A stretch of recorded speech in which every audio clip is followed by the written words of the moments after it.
O meu nome é Severino, não tenho outro de pia. Como há muitos Severinos, que é santo de Romaria, deram então de me chamar Severino de Maria. Pessoal, vamos falar um pouquinho hoje sobre essa história chocante, essa história real, que se chama Morte e Vida Severina, um poema do João Cabral de Melo Neto.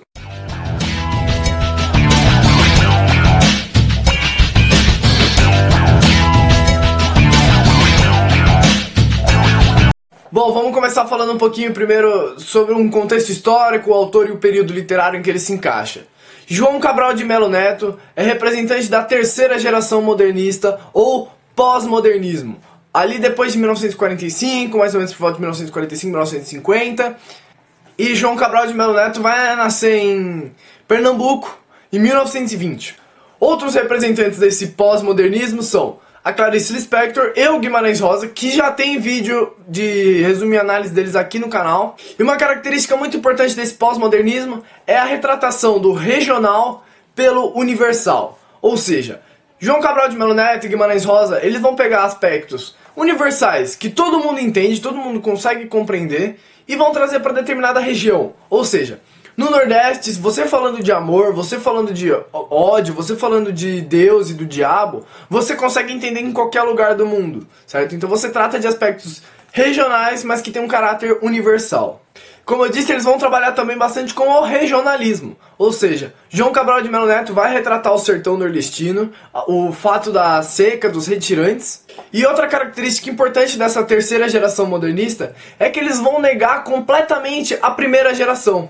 Enquanto a primeira geração modernista é aquela destrutiva, destruidora, de inovação, de novas características para as poesias, o João Cabral de Melo Neto, por exemplo, vai recuperar alguns valores clássicos, como a metrificação, as rimas, a musicalidade. E outra característica também, juntando com esse resgate de valores clássicos, é uma busca estética e semântica, ou seja, a pesquisa linguística. O que isso significa? Que para o João Cabral de Melo Neto, a construção de um poema é como se fosse a construção de uma casa. Ele diz num texto que tijolo por tijolo ele constrói um poema com cada palavra como se fosse construindo uma casa. Então você vai ter, cada palavra vai ter determinado significado para se encaixar dentro da obra e trazer um outro contexto que você pode pegar. Além disso, ele vai valorizar muito a sonoridade, muito a musicalidade de seu poema. Bom, o João Cabral de Melo Neto ele vai ter algumas características, como por exemplo, o realismo descritivista, em que ele vai descrever todos os acontecimentos, principalmente nos seus livros em prosa. Ele descreve os acontecimentos, até na poesia também, descreve o cenário, descreve as características da personagem, e vai ser influenciado muito pelo surrealismo.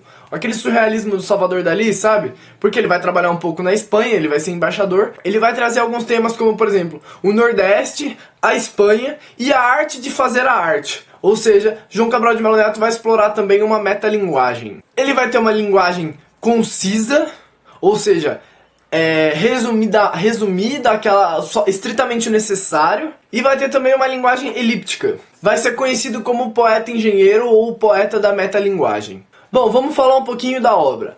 Morte e Vida Severina, Alto de Natal Pernambucano. Esse é o subtítulo da história.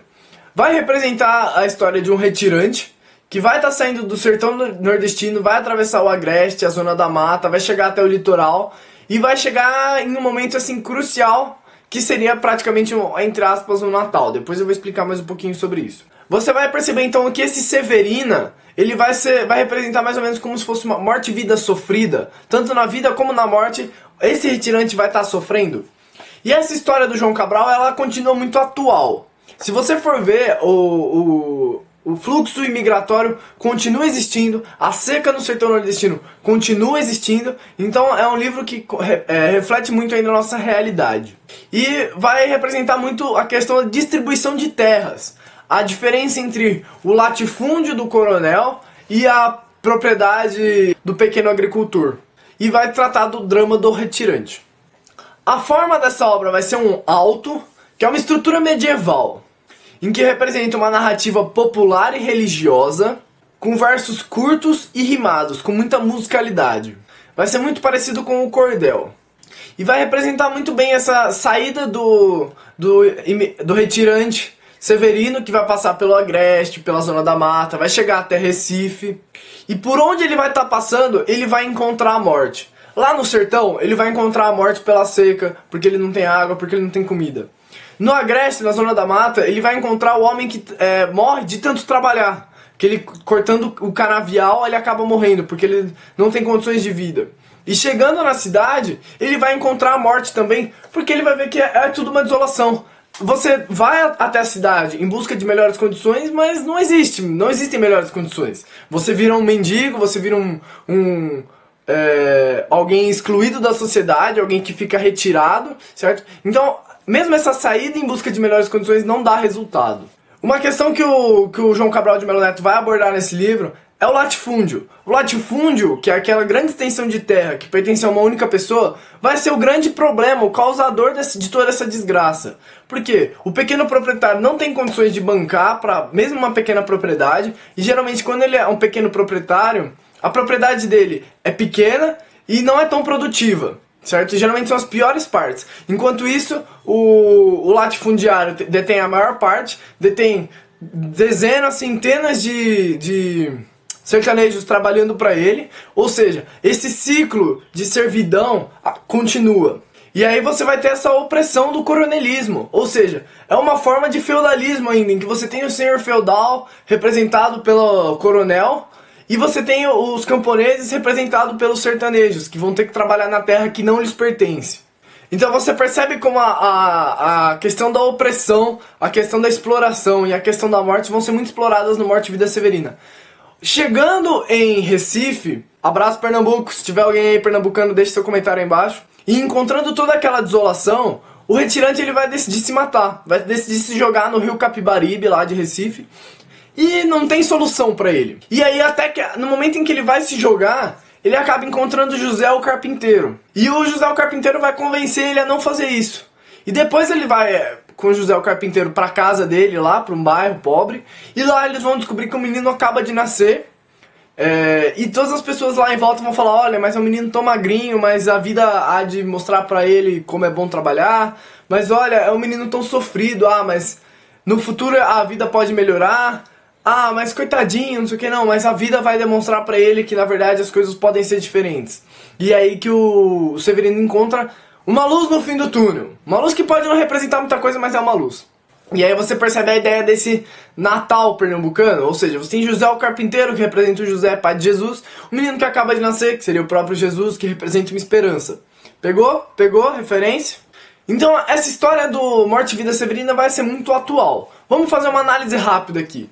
Nesse poema você vai ter muito da musicalidade, muito da fala do nordestino, na fala do sertanejo, com um tom pesado de denúncia social. Ou seja, esse livro foi escrito realmente para denunciar as mazelas do sertão nordestino. E vai demonstrar essa indústria da seca, em que você não melhora a situação lá onde tem o problema, lá no sertão onde tem a seca. Por quê? Porque na hora que você chega com o retirante na cidade, você tem trabalhador que aceita qualquer coisa só para ganhar um salário baixo, um trabalhador explorado, certo? Então ele vai demonstrar essa indústria da seca, em que você não resolve os problemas nem lá e nem aqui. Vai trazer essa linguagem popular, mas vai trazer uma linguagem mais múltipla, com múltiplas interpretações, que é aquela pesquisa estética que eu falei lá atrás. E aí você percebe essa ideia do local, do regional pelo universal. Vai tratar desse problema da seca lá no Nordeste, mas demonstrando que a exploração do homem sobre o homem continua em qualquer lugar do mundo. Bom, queria deixar aqui meus agradecimentos aí pro pessoal que está acompanhando o canal. Se você não é inscrito, inscreva-se agora! E vai lá no Facebook, que eu sei que você está com o Facebook aberto aí na outra aba. Curte a minha página, facebook.com/canal UlissesMRF, que tem bastante novidade. Deixe seus comentários com críticas, sugestões e dúvidas. E até a próxima!